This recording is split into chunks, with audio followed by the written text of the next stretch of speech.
Alright guys, today we're going to learn how to planche. Now planche is an advanced calisthenic movement that I recommend training once per week in addition to the other strength training that we do throughout the week. Planche is very intensive, so if you're learning planche, I would probably go a little bit easier and maintain throughout the week, and this is really intense training for the shoulder, the straight arm strength, the core, a little bit in the spinal erectors, the glutes, but really heavy in the shoulder and the straight arm strength. A lot of issues with tendons if you haven't trained planche before, so go really slow if you're first starting out planche. So planche is something I would train once per week, very intensely, and just do a couple really intense sets.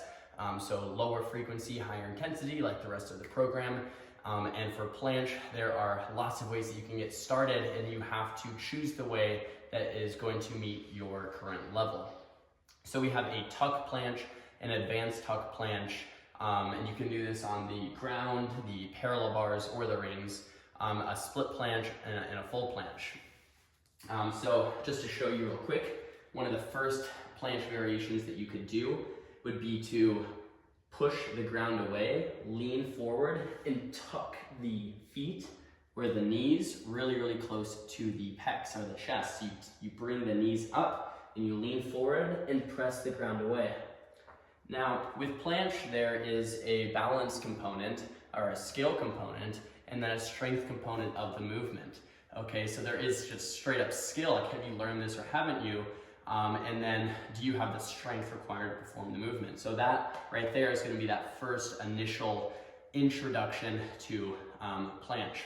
Now, if you can't hold this tuck planche, chances are that the planche is probably going to be too difficult for you to move into right away.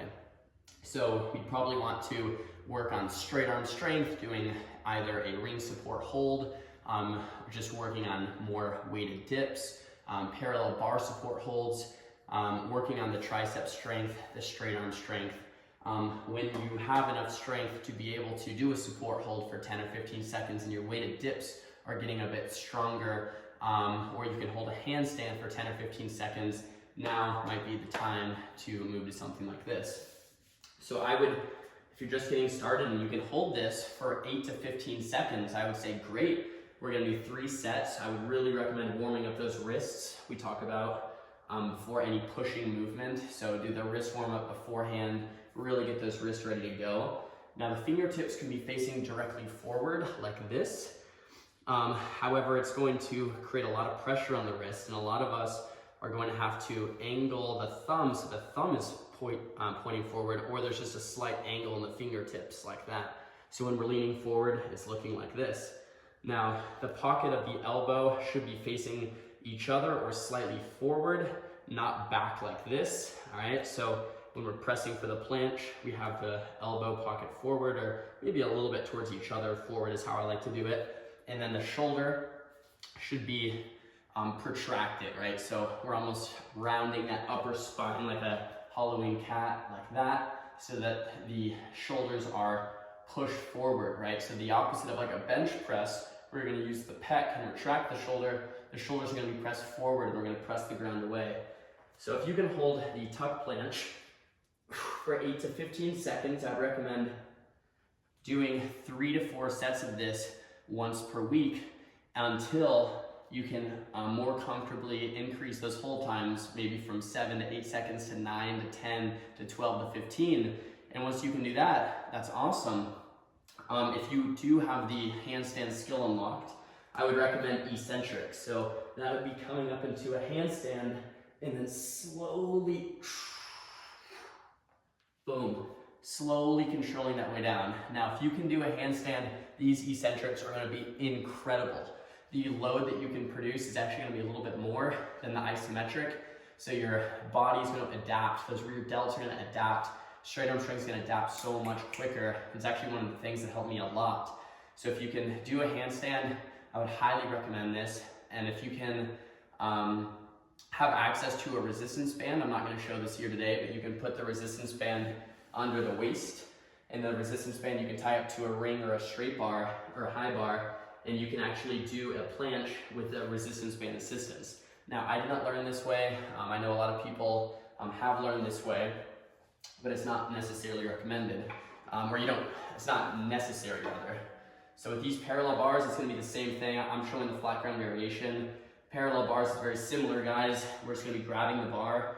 It's a little bit friendlier on the wrist because the thumbs are pointing forwards automatically, so we will be able to get over the wrist a little bit easier here.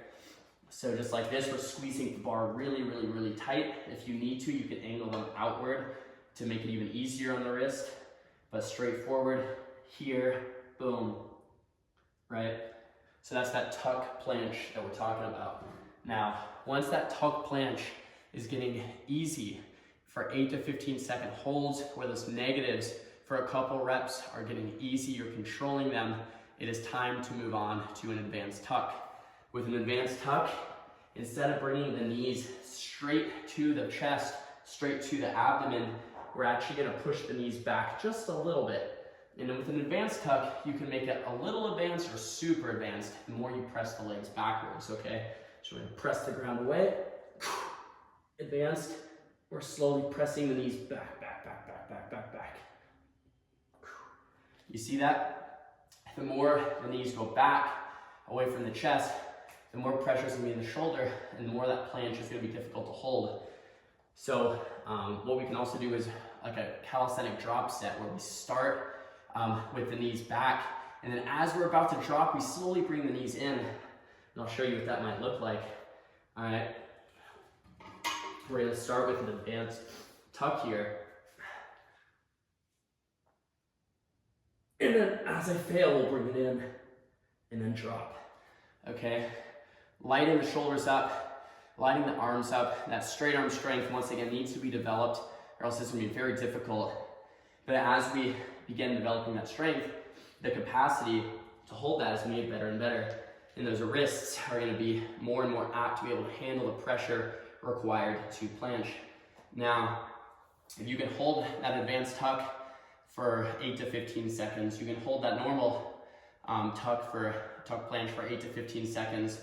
Now, I really recommend doing planche negatives, once again with eccentrics. Now, if you can't handstand, maybe handstand is a skill that you should unlock first.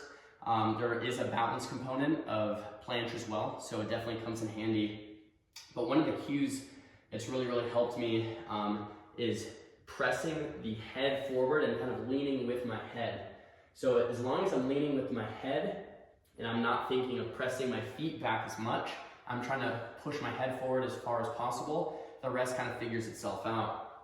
But one of the things that I've found really handy with planche is doing the split planche eccentrics from handstand.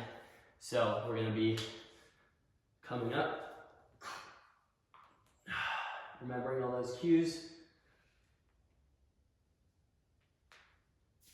slowly coming down. All right, and then we would do that for maybe 3 to 5 repetitions. And on the way down, we want to go as slow as possible, slow as possible, slow as possible, right? Really control that negative. So lots of things to be aware of when we're in that planche position and the legs are spread outwards. First, those spinal erectors are going to lift the legs. All right, the legs are engaged, the toes are pointed. The glute, the medial glute, is going to be opening the legs up so that they can actually stay strong, active, and engaged. The core, the legs are going to want to fall, so we're going to have to pick them up. The core should be kind of like super engaged, the shoulder protracted. But when we're doing the planche, we don't want the lower back to round like that, right? We don't want that posterior pelvic tilt to come in like this, okay? Or anterior. We want to maintain control. So we're really going to tighten the core, lean forward, and keep everything tight with our shoulders. So when we're doing these reps, we want to keep all of those things in mind.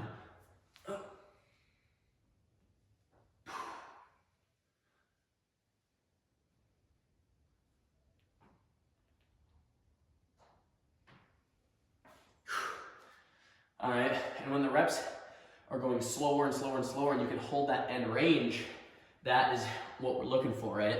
When we can finally hold that end range, the shoulders are building the capacity to be able to hold that isometric, okay?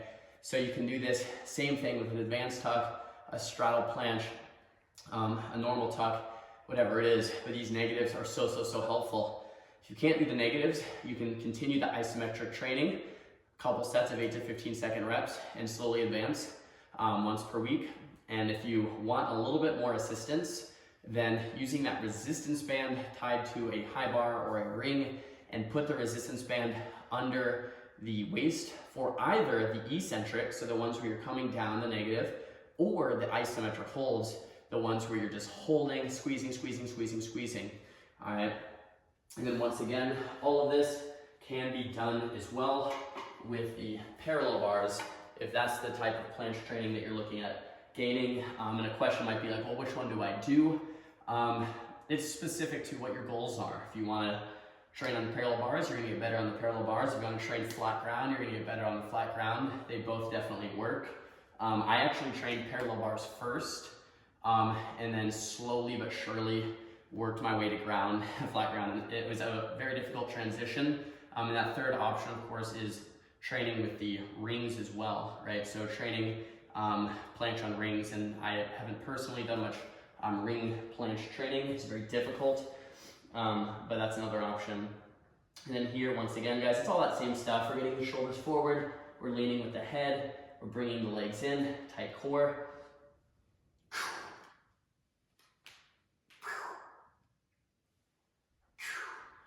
Right?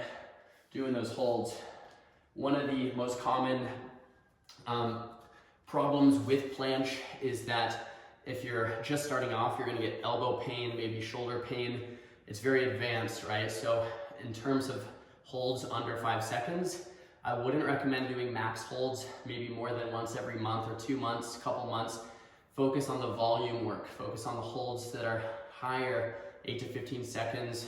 Focus on those eccentrics that you can control. And this way you're going to build capacity. And then when you're ready to test out your max planche, only bust that out every once in a while. But if you bust that out every week, bust out your longest hold every week. Say you try like a full planche. Like for me, a full planche hold would only be like 1 second.